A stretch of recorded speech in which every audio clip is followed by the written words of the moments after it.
done. So it's just my choice in life. But it's like everything though. Without you, the building doesn't exist. The salaries don't exist.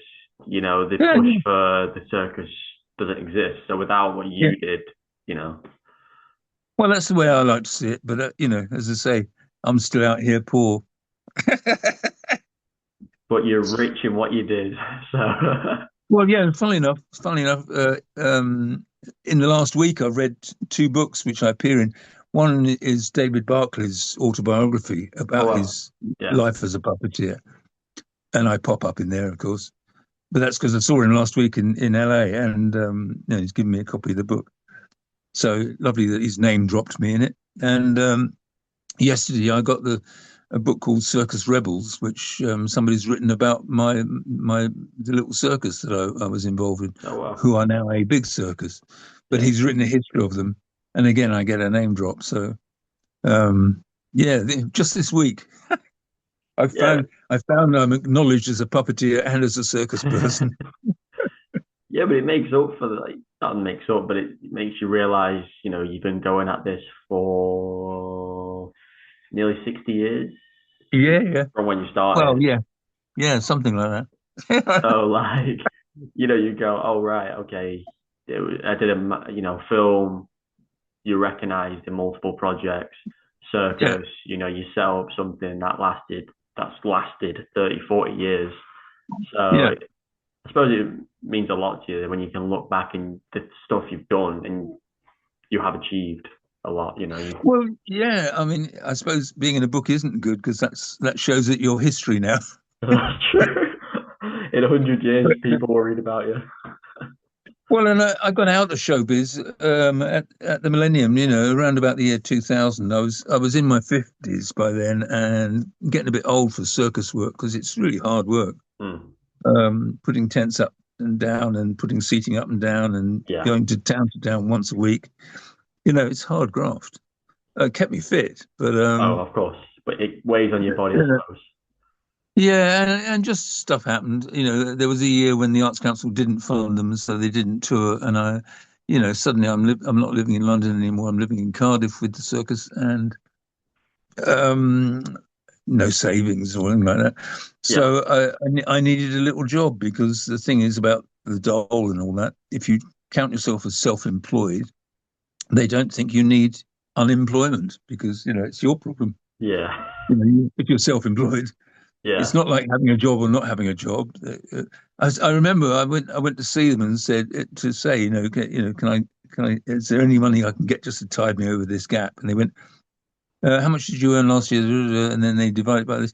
You Yeah. have a notional income of £111 a week. And I went, what's a notional income? And they went, well, an average that you should be making as a self-employed person. And I went, no, I just said to you, I haven't got a job at the moment. I haven't got contracts coming up and I haven't got any savings. So what I'm looking for is, is there any kind of supplementary benefit or something, just to Yeah. get me by? No. So that was the welfare state letting me down. So I decided I needed a little job. I'd always avoided doing what actors supposedly do, work as a barman or a waiter or something. Yeah. Um, I tried to avoid that because I thought you just drift out of showbiz. I mean, to me, I always tried to make my money one way or another in showbiz. But this time I settled. I went, okay, I need a job. I think I did a little bit of, I did about a month with BT at a call center. And it was awful, really awful, really. I mean, I went, do people do this sort of thing for a living? Oh, Um, yeah. There's certain jobs I and couldn't do. yeah, and then I went, okay, oh, I don't know. I can't do fruit and veg because I don't want to get up at 5 in the morning. Books. So I wrote to all the bookshops and the university library and the council library and all that, saying, give us a job. And fortunately, the central library in Cardiff gave me a job. And so I, bottom of the ladder, just at the front desk, checking books in and out, Yeah. no skills or anything. Then moving into departments. That's when I got lucky. I mean, I have been quite lucky. The the government decided that the internet was the coming thing, and for people who couldn't afford to have it at home and who couldn't go to a cybercafe and pay £1.50 an hour or whatever Yeah. it was, that they were going to offer free internet to people through the libraries. So the guy who'd been running the very simple library computers, um, suddenly the library had another 100 computers for the public. Oh wow.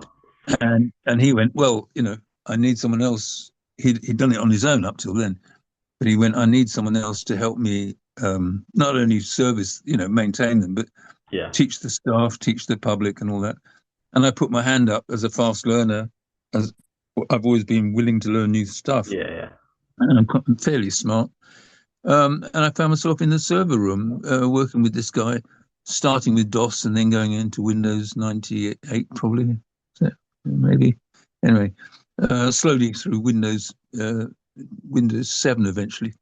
Yeah. Um, and my job was learning systems, teaching them to the staff, and teaching them to the public. And I ended up working in the library for about 15 years. And it was almost like being a freelance because at that point, nobody knew what the internet was. My manager had no idea what I was doing all day. So I would just tell them. And because the library was open 55 hours a week and I was only working 35 hours, I came and went as I want. I didn't check in at 9. I'd come in at 10 maybe, or sometimes I'd come in at 8 before it's open. But basically, I just had a spreadsheet and did, wrote my hours down Yeah. and told my manager what my hours were. I didn't get told. So I was very lucky. I was sort of freelancing within the council. Yeah. And unlike the IT department, for instance, who were, being taking orders. And it also meant that I was studying the internet all True. day. So other people who were losing their jobs in offices for playing on eBay or, whatever they were doing, that was my job. I had to go and make a website, make a blog, buy and sell something on eBay, Yeah. just so I knew what it was, how it works, so I could then teach it to staff and public. Um, so yeah, my job was playing on the internet for 10, 15 years. Sounds And that's good. what led to all these conventions I do now, because what happened was I put a website up just to find out how you put up a website. Yeah. And of course, mentioned my background and my circusy things and all that, um, just as an experiment.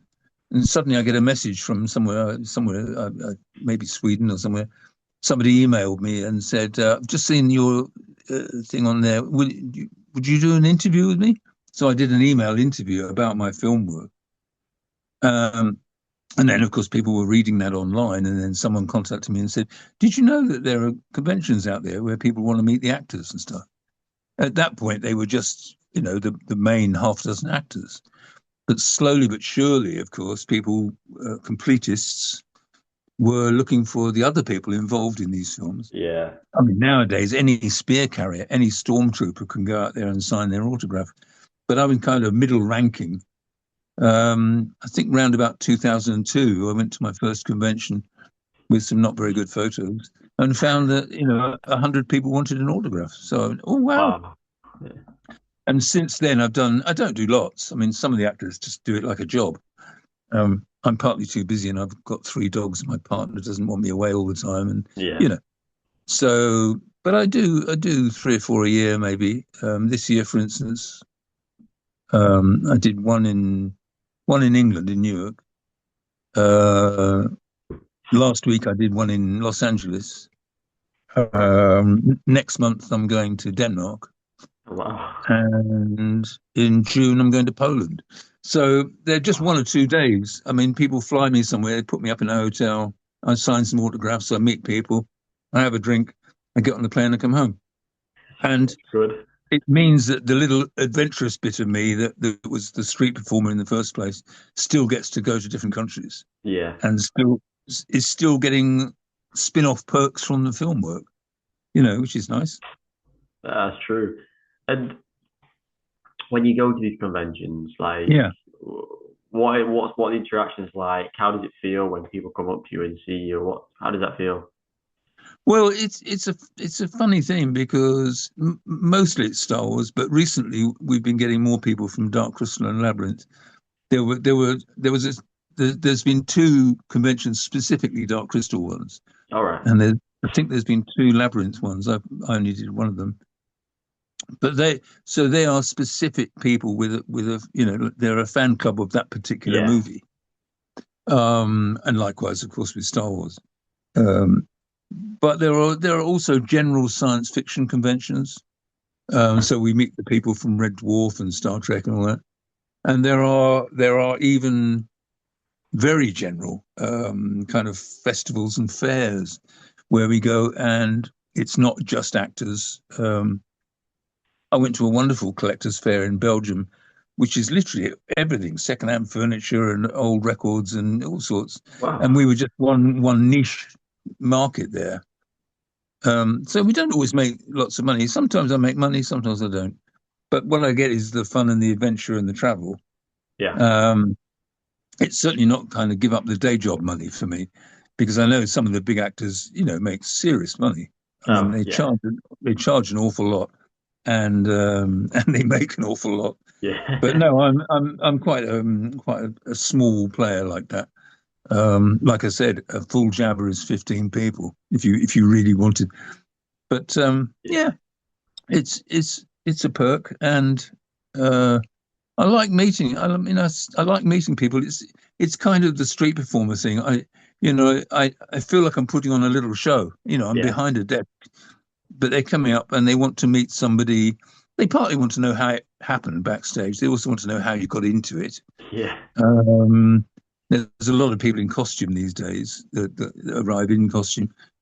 But for instance, a face actor, selfies are now a big thing, of course. I mean, Yeah. here I am next to Harrison Ford or whatever. Yeah. It, I don't get as much of that because, of course, they have to explain who I am. Puppeteers are invisible in that Yeah. sense. Like, what film are they from? Oh, well, basically, they are from this film, but you won't Yeah, see that face, but they are that yeah, yeah, person. yeah. But serious fans know who we are. Yeah, It's of one of course. those things. Yeah. So yeah, we do the occasional photos. We do question and answer sessions. We might find ourselves on stage with a little group of people asking questions, and we do a little talk about it. Um, it's different at different conventions, really. Where sometimes we we've even had one where we went to dinner and people were buying tickets to have dinner with the performers. Do Oh, you know what I mean? wow. So Yeah. Yeah, yeah. It's like a more I end up VIP talking. meet and greet type thing. Yeah, but I end up talking more than eating, so it's not very convenient for me. You end up with food. They've all finished their food, and you're still talking. It's like Yeah. It's like, that's let not me. perfect. But people try all sorts of different ideas out, and some work better than others. One of those things. No, I get that. And obviously you said you stopped like your circus stuff in the 2000s. You've done the Mm, library. What are you up to yeah. these days then? Oh, I'm retired. I mean, I retired when I was 68, I think. Okay. They didn't throw me out at 65. They meant to, but they didn't. And by the time I was 65 and a half, legislation came in saying you can't throw people out for being old. So I got another couple of years out of it before they went, we've got to get rid of him because we need young people in. So they had to force me out, buy me out. Oh, really? Yeah, But so really, since then, we moved up here into the foothills of Wales from Cardiff Yeah. just before COVID. My partner's very clever at all this. She'd already bought a cottage as a kind of project. She was doing it up, and a long-term plan for her was to move. But I'm not very much into property or DIY. I was just pottering around. Um, and then we moved up here just before COVID, which was brilliant because if we'd been in Cardiff, the thought of trying to walk three dogs around the park without actually meeting anybody Yeah. would have been a nightmare, or just going to the shops with masks. And I didn't wear a mask. I mean, we were up here in the hills. The village is a quarter of a mile away.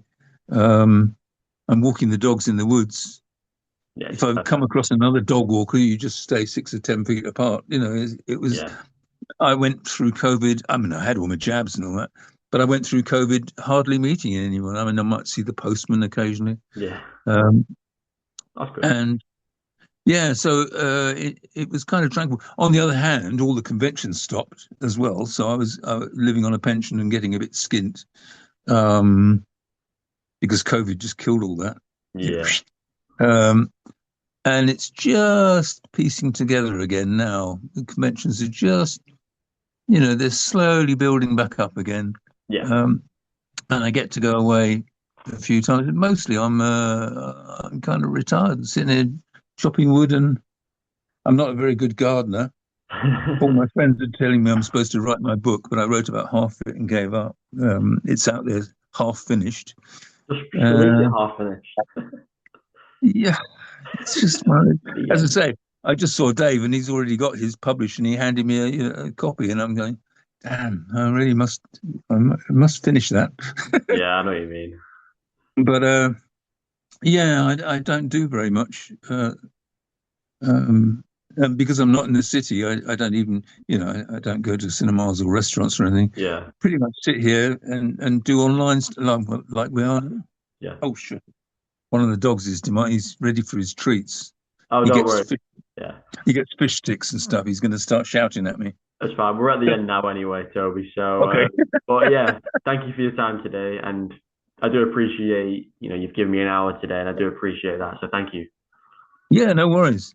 If you got any more, I mean, I can shut him up, but if you're No, done, you're done. yeah, like I've asked what I need to for today and it's been great learning about, Okay. especially the circus stuff because I don't think we touched upon that last time. Uh, No, no.